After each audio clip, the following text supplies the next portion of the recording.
When most people think about accuracy in scale modeling, they think about correcting shape errors or adding more detail. For me, scale accuracy usually comes down to something much different: making good decisions with the information available. That's especially true with Soviet-era helicopters like the KA-27 Helix.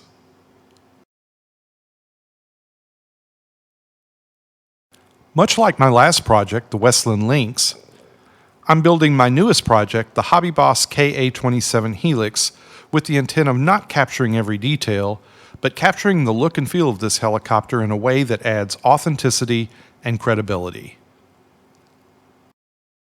The biggest challenge with this build isn't the lack of photos, it's the lack of context. It's inconsistency. This is where a lot of builds can go wrong, even before you glue the first two pieces together. First, what jumps out at you consistently across these reference photos?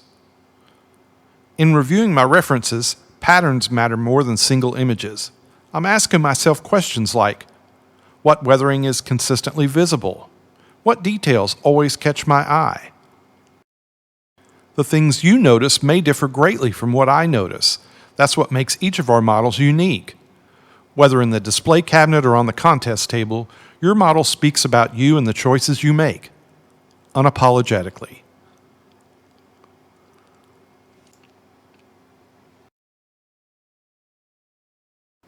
Now let's look at my latest project, the Hobbyboss KA-27 Helix kit.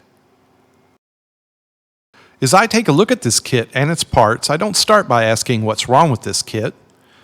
I'm asking questions like, what features define the KA-27 visually? What will actually read at this scale? Where does this kit shine and bring the subject to life? What does this kit offer that excites me the most about this project? Now for me, it's about prioritizing. Some areas will get attention, others not so much. This is what will prevent me from distraction and accuracy obsession, the dreaded rabbit hole. This isn't about cutting corners. This is about prioritizing my building energy for impact.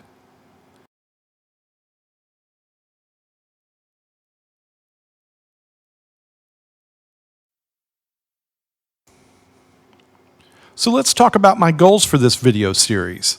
I won't be filming step-by-step assembly. I will show you how my pre-build planning and decision-making keep me on task, work efficiently through the build, and allow me to focus on the parts of the build I enjoy the most, the finishing and weathering.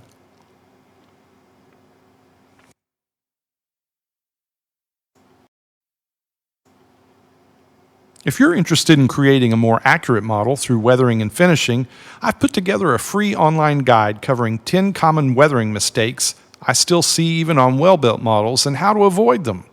You'll find the link in the description. There's some great tips in this guide. Check it out. In the next video, we'll dive into the build, showing you how to create a lot of impact by applying the same decision-making approach you saw here, when to choose aftermarket options and when to leave them in the box, how to use contrast and exaggeration to imply detail when you have limited view of it on the finished model. If you enjoy what you see, please like and subscribe. Also, please leave a comment on how you gather and use references on your builds, and share how you prepare for a project. We have a growing community, and I would love for you to be a part of it. Speaking of community, this project is part of the Helicopter YouTube group build.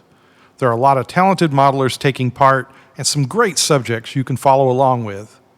I've listed all the participants in the description, and you can check out their work here on YouTube or on Instagram. I also post weekly updates on Facebook and Instagram, so stop by. As always, thank you for watching.